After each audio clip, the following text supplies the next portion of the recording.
The streets of Lagos never slept, but they never truly cared either.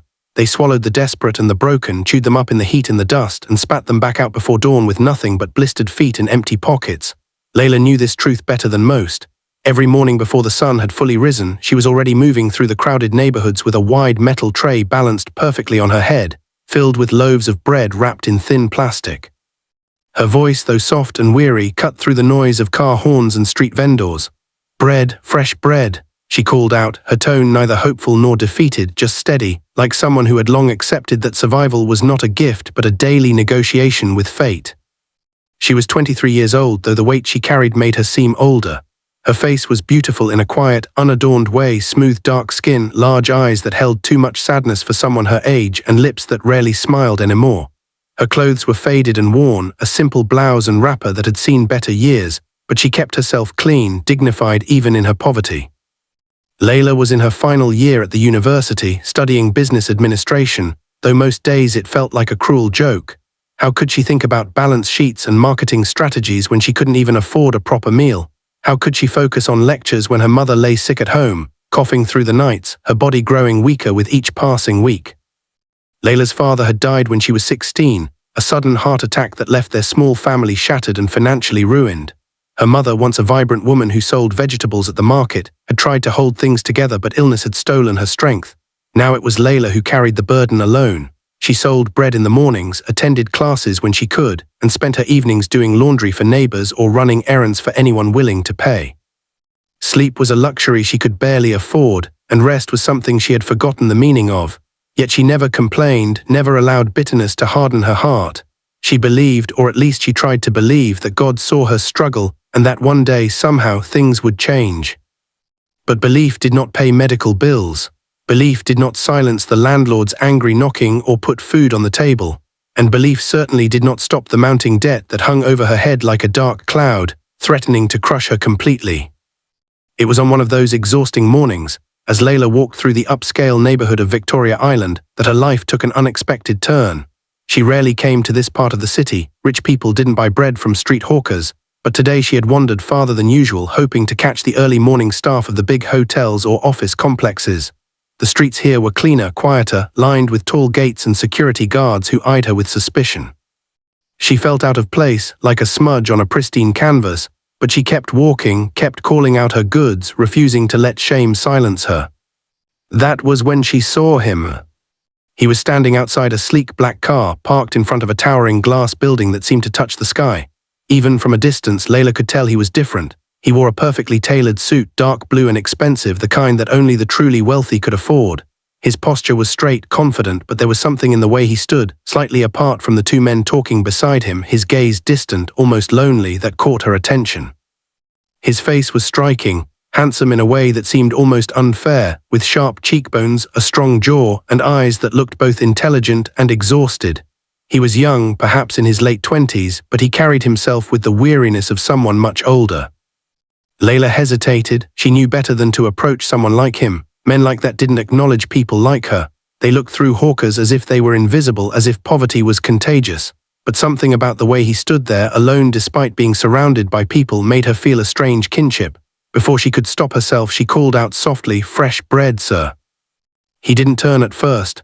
One of the men beside him waved her away dismissively, his expression hard and irritated. But the man in the blue suit, the one who had caught her attention, lifted his hand slightly, a small gesture that stopped his companion mid-sentence. Then slowly he turned to look at her. Their eyes met, and for a moment the noise of the city seemed to fade. Layla felt her breath catch. His gaze was intense, searching, as if he were trying to see past her worn clothes and tired face, trying to understand something he couldn't quite name. She expected him to look away quickly, to dismiss her like everyone else did, but he didn't. Instead, he walked toward her, his steps measured and deliberate. "How much?" he asked, his voice deep and smooth, the kind of voice that belonged to someone used to being listened to. 50 naira, sir," Layla replied quietly, lowering her tray carefully from her head. Her hands trembled slightly, though she tried to steady them. He reached into his pocket and pulled out a crisp 1,000 naira note, handing it to her without hesitation. "Keep the change," he said simply. Layla stared at the money in shock. 1,000 naira for a 50 naira loaf of bread. She looked up at him, confused, searching his face for mockery or pity, but found neither. He simply looked tired, as if this small act of generosity cost him nothing and meant even less. "Sir, this is too much," she began, but he was already turning away, walking back toward his car. "It's fine," he said over his shoulder, his tone distant, distracted. "Buy something for yourself." And then he was gone, sliding into the back seat of the black car, which pulled away smoothly into the Lagos traffic. Layla stood frozen on the sidewalk, clutching the money in her hand, her heart pounding in her chest. She didn't know his name. She didn't know why he had been so generous. But in that brief moment, something had shifted, something she couldn't yet understand.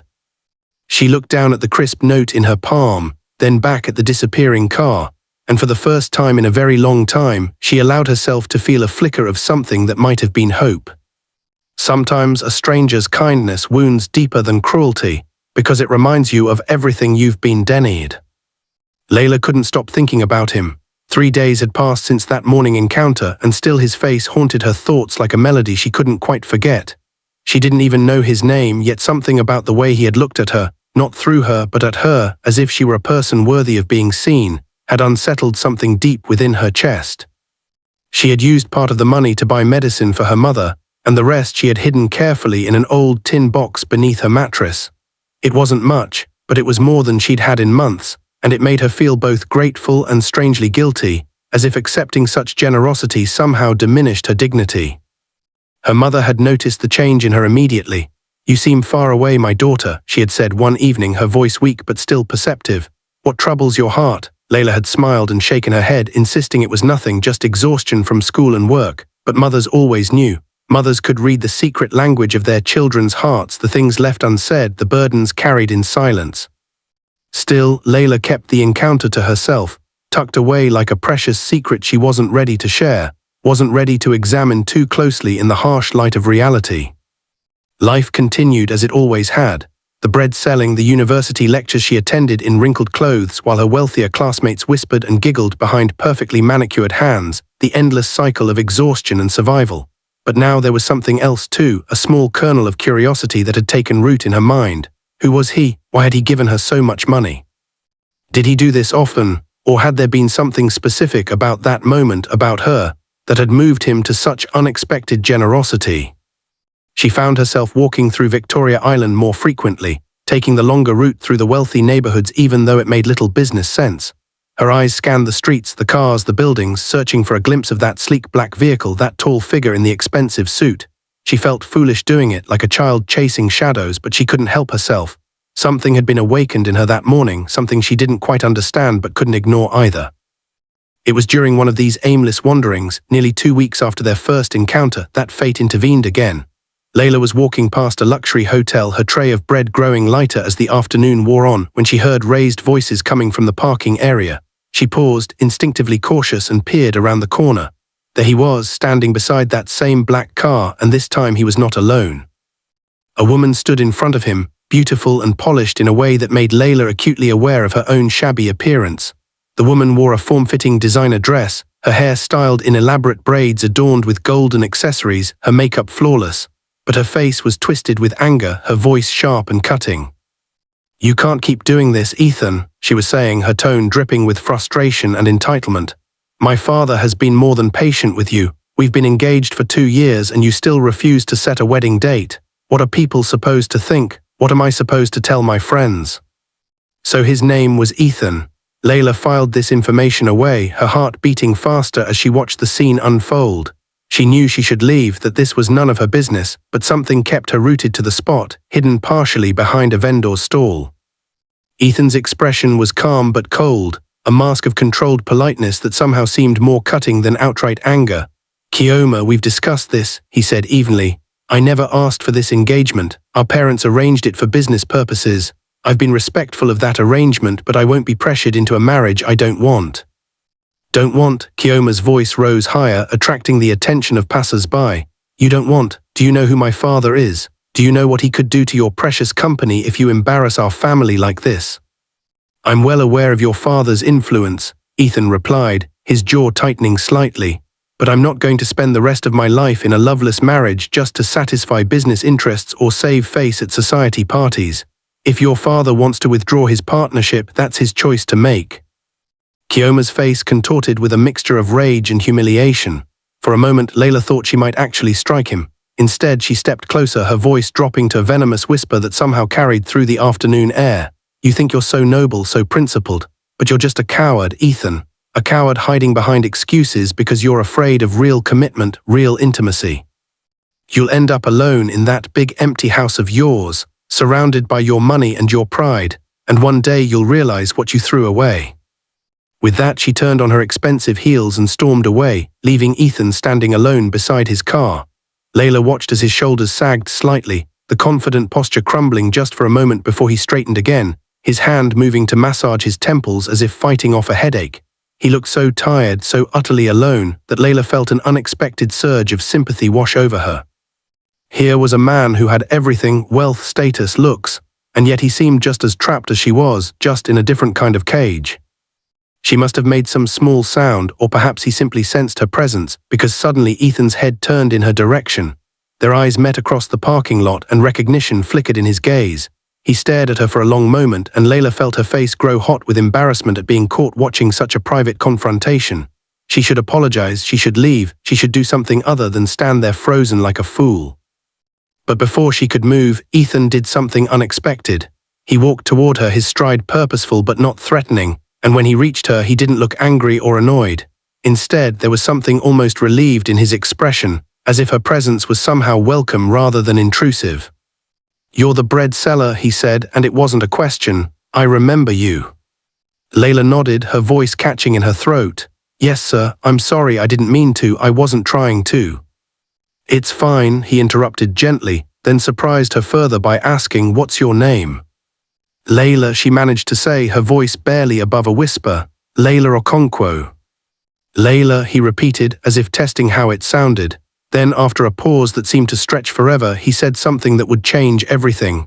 "Layla, I need your help with something unusual, and I'm willing to pay you well for it. What would you trade for 2 months of your life, if it meant saving the person you loved most in the world?"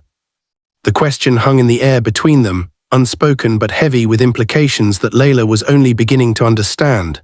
She stood there in the hotel parking lot, her bread tray still balanced on her head, staring at this wealthy stranger who had just asked for her help with something he called unusual. The afternoon sun beat down mercilessly, and she could feel sweat trickling down her back, could hear the distant sounds of Lagos traffic, the honking horns and shouting vendors, but all of it seemed muted somehow, as if the world had narrowed to just the two of them in this strange, suspended moment. Ethan gestured toward a small cafe attached to the hotel, a quiet corner establishment with outdoor seating shaded by wide umbrellas. "Can we talk somewhere more comfortable? I'll buy you lunch. This conversation requires some privacy, and I don't think either of us wants to have it standing in a parking lot." His voice was polite, almost formal, but there was an undercurrent of something else there, something that might have been desperation carefully controlled. Layla hesitated, every instinct screaming that this was improper, that nice girls didn't go to cafes with strange men no matter how wealthy or handsome they were. But there was something in his eyes, that same loneliness she had glimpsed before, that made her trust him despite her better judgment. And besides, he had mentioned payment, and God knew she needed money more than she needed propriety. She nodded slowly, adjusting her tray. "I need to sell the rest of my bread first. I can't afford to waste it." "How much for all of it?" Ethan asked immediately, reaching for his wallet. "Sir, there are still 15 loaves left, I can't." "How much?" he repeated more firmly this time. Layla did the quick calculation in her head. 750 naira, but... He handed her 2,000 naira without blinking. "Keep the change. Consider the rest payment for your time. Now please come sit with me. What I need to discuss is important." They found a table in the corner of the cafe, tucked away from curious eyes, though Layla was painfully aware of the stares they attracted. Her worn clothes and dusty feet looked absurdly out of place against the polished tiles and modern furniture, and she could see the cafe staff exchanging glances, their expressions a mixture of confusion and barely concealed disdain. But Ethan seemed oblivious to it all, or perhaps he simply didn't care. He ordered food without asking what she wanted, returning moments later with plates of jollof rice, fried plantain and grilled chicken that made Layla's mouth water despite her nervousness. "Eat first," he said gently, noticing how her eyes had fixed on the food. "We'll talk after." Layla wanted to refuse, wanted to maintain some shred of dignity, but her stomach betrayed her with a loud growl that made her cheeks burn with shame. She hadn't eaten anything substantial in 2 days, having given most of her meager earnings to her mother for medicine and food. So she ate, trying to maintain some semblance of grace even as hunger urged her to devour everything in sight. Ethan watched her quietly, not with pity exactly, but with something that looked like understanding, as if he recognized the kind of desperation that lived in empty bellies and uncertain tomorrows. When she finally set down her fork, feeling more human than she had in weeks, he began to speak. His voice was low and measured, choosing each word carefully as if this were a business negotiation rather than a conversation between two strangers from completely different worlds. What you witnessed earlier with Kioma, that's the core of my problem. My family has expectations, business arrangements that they consider more important than my personal happiness or freedom. For the past 2 years, they've been pushing me toward a marriage I don't want, with a woman I don't love, all because her father's company has connections that would benefit our business interests. Layla listened, trying to understand what any of this had to do with her. She set down her cup of juice, her hands folded in her lap, her expression attentive but confused. Ethan continued, his jaw tightening slightly. My mother is the worst. She's relentless, calling me daily, arranging dinners and events, inviting Kioma to family gatherings without my permission. My younger sister Amara supports Kioma because they've become friends, and she thinks I'm being selfish for refusing such an advantageous match. My father is more subtle, but the pressure is constant. They don't understand that I'd rather build the company on my own terms than secure it through a marriage that would make me miserable for the rest of my life. I'm sorry you're going through that, sir, Layla said softly, though she still didn't understand why he was sharing such intimate family details with someone like her. But I don't see how I could possibly help you with something like this. I'm nobody. I'm just a bread seller trying to survive and finish school. That's exactly why you can help me, Ethan said, leaning forward slightly, his eyes intense and earnest. I need someone from outside my world, someone my family doesn't know and can't manipulate or influence, someone who has no stake in the business, politics, or social climbing that drives everyone else around me. I need someone genuine, someone real. The pieces were starting to come together in Layla's mind, forming a picture that seemed both absurd and terrifying. What exactly are you asking me to do? Ethan took a deep breath before answering. I want to hire you to pretend to be my girlfriend for 2 months, just 2 months. You'd attend family dinners with me, come to a few social events, act like we're in a serious relationship. The goal is to convince my family that I've moved on from Kioma, that I've found someone I genuinely care about, someone they can't control or arrange. Once they back off and cancel the engagement permanently, we end the arrangement and go our separate ways. You get paid, I get my freedom. It's a simple business transaction. Nothing about it sounded simple to Layla. Her mind raced with 1,000 objections, 1,000 reasons why this was the most ridiculous thing she'd ever heard. She was a poor girl from a struggling family, uneducated in the ways of the wealthy, completely unprepared to navigate the complex world of high society and billionaire business deals. How could she possibly convince anyone that someone like Ethan would genuinely be interested in someone like her? It was laughable, absurd, doomed to fail before it even began. But then Ethan named a figure that made her breath catch in her throat. I'll pay you 500,000 naira, half up front, half when the 2 months are over. Plus I'll cover any expenses you incur, provide appropriate clothing for events, and make sure you have everything you need. And if you need additional help with anything, family medical bills, school fees, whatever it is, I'll take care of it. All I ask is that you commit fully to the role, that you're convincing enough to make my family believe we're genuinely together. 500,000 naira. The number echoed in Layla's head like a prayer and a curse combined. That was more money than she could earn in 2 years of selling bread. That was enough to pay for her mother's treatment, enough to clear their debts, enough to finish her final year without the constant terror of being unable to afford fees. That was salvation wrapped in the most dangerous package imaginable. She looked at Ethan, really looked at him, trying to see past the expensive suit and handsome face to understand what kind of man would make such an offer. Was this some kind of game to him, an amusing distraction from his privileged life? Or was he truly as desperate as she was, just trapped in a different kind of poverty, the poverty of choice and freedom rather than money? Why me? She finally asked, her voice trembling slightly. Of all the people in Lagos, why would you ask me? Ethan was quiet for a moment before responding. Because when you looked at me that first morning, you didn't see a billionaire or a business heir or a potential social connection. You just saw a person. And when I looked at you, I saw someone who carries herself with dignity despite circumstances that would break most people. I saw someone genuine. That's rare in my world, Layla. That's valuable. And that's exactly what I need right now. The mansion rose before her like something from a dream she had never dared to have, all gleaming white walls and floor-to-ceiling windows that caught the afternoon light and threw it back in brilliant, blinding waves. Layla stood at the entrance gate, her single worn bag clutched in trembling hands, and felt the full weight of what she had agreed to settle over her like a heavy blanket. 3 days had passed since that conversation in the cafe, 3 days during which she had moved through her normal life in a daze, selling bread mechanically, attending lectures without hearing a word the professors said, lying awake at night staring at the ceiling and wondering if she had made a terrible mistake. She had taken the first payment, 250,000 naira in crisp bills that Ethan had handed her in a plain envelope, and the money had felt both like salvation and like 30 pieces of silver burning a hole in her conscience. Her mother had cried when Layla told her a carefully constructed half-truth about receiving a scholarship opportunity that required her to live closer to campus, to participate in an intensive program that would guarantee her better job prospects after graduation. It wasn't entirely a lie, she told herself. This arrangement would solve their financial problems, would give her mother the medical care she desperately needed, would buy them time and breathing room and hope. But watching her mother's grateful tears, hearing her whispered prayers of thanksgiving to God for finally answering their desperate pleas, had made Layla feel like the worst kind of deceiver. Now she stood here at the threshold of Ethan's world, and the reality of what she had committed to crashed over her with the force of a tidal wave. The security guard at the gate had already called ahead, had received confirmation to let her through, and now he was looking at her with barely disguised curiosity, probably wondering what business a girl like her had with a man like Ethan Adelek. She wanted to turn around, to run back to her small rented room with its leaking roof and cramped space, back to the familiar poverty that at least had the virtue of being honest and uncomplicated. But then she thought of her mother's labored breathing, the way she winced when she thought Layla wasn't looking, the mounting medical bills that kept her awake with fear and desperation. She thought of her own university fees, the threatening letters from the bursar's office, the shame of being called out in class for unpaid tuition while her classmates snickered behind their hands.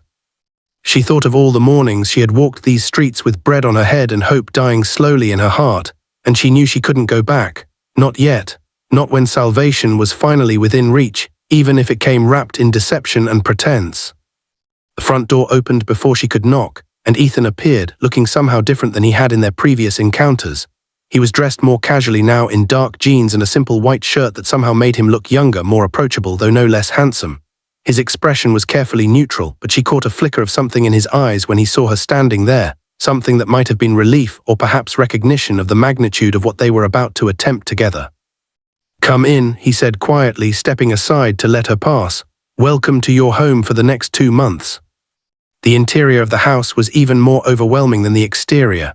Everything was pristine and expensive, from the marble floors that gleamed like still water to the modern furniture that looked like it belonged in a magazine rather than a place where actual people lived. Massive paintings hung on walls painted in muted, sophisticated colors, and through the windows she could see a manicured garden with a swimming pool that sparkled in the sunlight. It was beautiful and cold and utterly alien, a space designed to impress rather than to comfort, and Layla felt more out of place than she ever had in her entire life. Ethan must have sensed her discomfort because his voice softened slightly as he led her deeper into the house. "I know this is all very strange and probably overwhelming. I've prepared a room for you upstairs, your own private space where you can retreat whenever you need to. We'll need to go over some basic information, things you should know about my family and our business, but that can wait until you've had time to settle in and catch your breath." He paused at the bottom of a sweeping staircase, then turned to look at her directly. "Layla, I want you to understand something. Yes, this is an arrangement, a business transaction if you want to call it that. But while you're here, this is your home too. You're not a servant or an employee in that sense. You're supposed to be my girlfriend, which means you need to feel comfortable enough here to make it believable. So please, don't be afraid to use the space, to ask for what you need, to speak your mind. The only way this works is if you can be natural, if you can be yourself." His words were kind, but Layla couldn't help wondering how she was supposed to be herself in a place where even the air felt expensive. Still, she nodded, following him up the stairs to a bedroom that was larger than the entire apartment she shared with her mother. The room was decorated in soft creams and golds, with a bed so large and inviting that she wanted to weep, a private bathroom with fixtures that gleamed like jewelry, and a closet that Ethan opened to reveal an array of clothing in her size, Everything from casual wear to elegant dresses that must have cost more than she had earned in her entire life. "I had a stylist come in," Ethan explained, seeming almost embarrassed. "I gave them your measurements from the clothes you were wearing when we met. I hope that's not too invasive. You'll need appropriate outfits for the events we'll be attending, and I didn't want you to feel uncomfortable or underdressed. If anything doesn't fit or isn't to your taste, we can exchange it." Layla ran her fingers over a silk blouse, marveling at the softness of the fabric, the quality of the stitching. She had never owned anything so fine, had never even imagined owning such things. "It's too much," she whispered, though whether she meant the clothes or the entire situation she couldn't quite say. "It's necessary," Ethan corrected gently. "My family will scrutinize everything about you, trust me on that. They'll judge your appearance, your manners, your background. We need to anticipate their questions and their doubts, which brings me to the next part." He moved to a sitting area by the window, gesturing for her to join him. "We need to create a believable story about how we met and why we're together. It has to be consistent, something we can both remember and reference naturally. We also need to establish some boundaries and rules for this arrangement." They spent the next 2 hours going over details, crafting a narrative that was close enough to the truth to be remembered easily but sanitized enough to be acceptable to his family. They had met through a university event where she was volunteering. He had been impressed by her intelligence and kindness. They had started talking and discovered an unexpected connection despite their different backgrounds. The relationship was still new, which would explain any awkwardness, but serious enough that he wanted her to meet his family. Ethan coached her on basic information about his business, his family members and their personalities, the social expectations she would need to navigate. Layla's head spun with information, with names and details and warnings about who to watch out for and who might be sympathetic. His mother sounded formidable and judgmental, his sister spoiled and potentially hostile, his father distant but shrewd enough to spot inconsistencies if they weren't careful.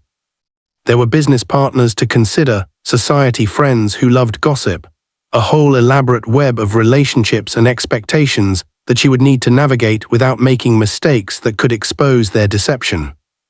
As the sun began to set outside the windows, painting the sky in shades of orange and pink, Ethan finally stood and moved toward the door. "That's enough for today. You must be exhausted. Why don't you rest, take a bath, get comfortable? There's food in the kitchen downstairs whenever you're hungry, just help yourself. Tomorrow we'll start preparing in earnest. The first family dinner is in 3 days. You'll never truly belong here, no matter how well you play the part." The words came from Amara, Ethan's younger sister, delivered with a smile so sweet it took Layla a moment to register the venom beneath it. They were standing in the expansive living room of the Adelek family estate, a sprawling compound in Ikoyi that made even Ethan's mansion look modest by comparison. The family dinner that Layla had been dreading for 3 days had finally arrived, and she had barely made it through the front door before the first attack landed, subtle and surgical, designed to unsettle her before the real performance even began. Layla had spent those 3 days in a fog of preparation and anxiety. Ethan had been patient, almost gentle in his coaching, teaching her how to hold a wine glass properly, which fork to use for which course, how to make small talk about topics she knew nothing about while seeming engaged and intelligent. They had practiced their origin story until she could recite it in her sleep, had rehearsed answers to potential questions, had even staged mock conversations where Ethan played the role of his judgmental mother firing interrogation after interrogation. But nothing could have truly prepared her for this moment, standing in this palatial home surrounded by people who could smell her poverty and desperation like predators scenting blood in the water. Amara was beautiful in the way that money and privilege made possible, her skin glowing with the kind of care that came from expensive facials and dermatologists, her hair styled in elaborate braids woven with golden thread that caught the light from the massive chandelier overhead. She wore a designer dress that probably cost more than Layla's entire wardrobe, including the expensive clothes Ethan had bought for her, and she carried herself with the casual confidence of someone who had never once worried about where her next meal would come from or whether she could afford medicine for a sick parent. Her eyes, the same warm brown as her brother's, held none of his kindness or complexity.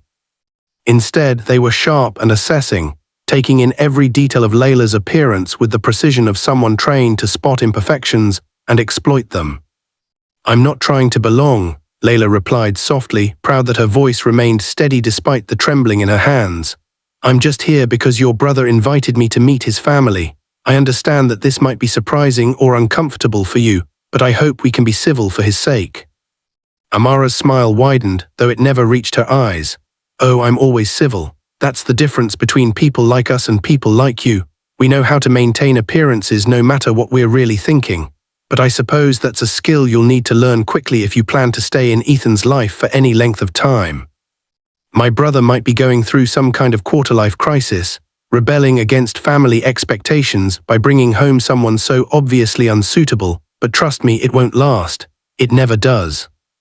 Before Layla could formulate a response, Ethan appeared at her side, his hand finding the small of her back in a gesture that was both protective and possessive. She felt the warmth of his palm through the thin fabric of her dress, felt the slight pressure as he pulled her closer to him, and she was surprised by how much comfort she drew from his presence. "Amara, I see you've met Layla. I hope you're being welcoming." His tone was light, but there was an edge to it, a warning that his sister either didn't catch or chose to ignore. "Of course, brother, I'm always welcoming. I was just telling your friend how lovely she looks. That dress is quite nice. Is it one of the ones you bought for her, or did she manage to find something appropriate on her own?" The question was designed to humiliate, to expose the fact that Layla was wearing borrowed finery, playing a role in clothes that didn't truly belong to her. Ethan's jaw tightened, and Layla could feel the tension radiating from him. But before he could respond, another voice cut through the room, authoritative and cold. "Ethan, stop hovering in the doorway and bring your guest inside properly. We've been waiting to meet this mysterious young woman you've been so secretive about." Mrs. Gladys Adelek swept into the room like a queen entering her throne room, and Layla understood immediately where Amara had learned her particular brand of elegant cruelty.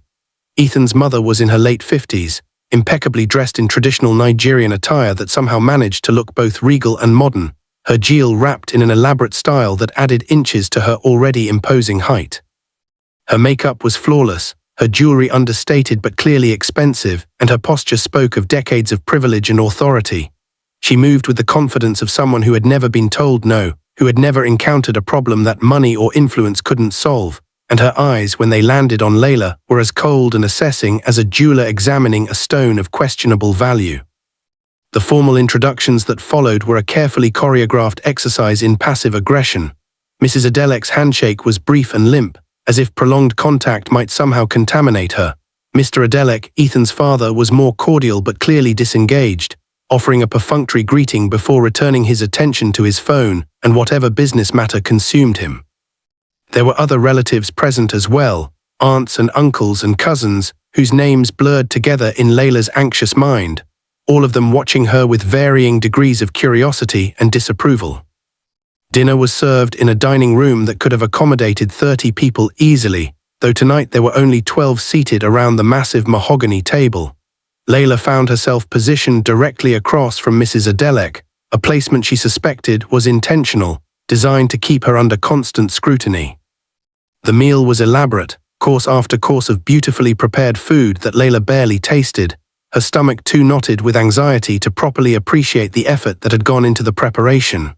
She navigated the multiple forks and spoons with the careful precision Ethan had taught her, hyper-aware that every gesture was being evaluated and judged. The conversation flowed around her, touching on business matters and society gossip, references to people and places she had never heard of delivered in tones that assumed everyone present moved in the same rarefied circles. Layla tried to follow along, to smile and nod at appropriate moments, but she felt increasingly like an anthropologist observing an alien culture, unable to fully participate or understand the complex social dynamics at play. Ethan did his best to include her, occasionally directing questions her way or referencing their fabricated love story, but even his efforts seemed to highlight rather than bridge the vast gulf between her world and theirs. It was during the main course, as uniformed servers moved silently around the table refilling wine glasses and replacing plates, that Mrs. Adelek finally addressed Layla directly. "So, my dear, Ethan tells us you're studying business administration at the university. How lovely, and what do your parents do? I don't believe I've heard of the Okonkwo family. Are they in business as well, or perhaps government?" The question hung in the air like a trap waiting to spring shut. Layla felt every eye at the table turn toward her, felt the weight of their collective judgment pressing down on her shoulders.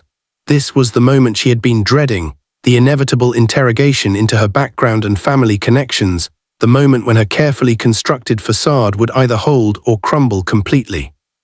She thought of her father, dead from a heart attack because they couldn't afford proper medical care, of her mother lying sick in their small rented room, while Layla sat here surrounded by more wealth than her family would see in 10 lifetimes.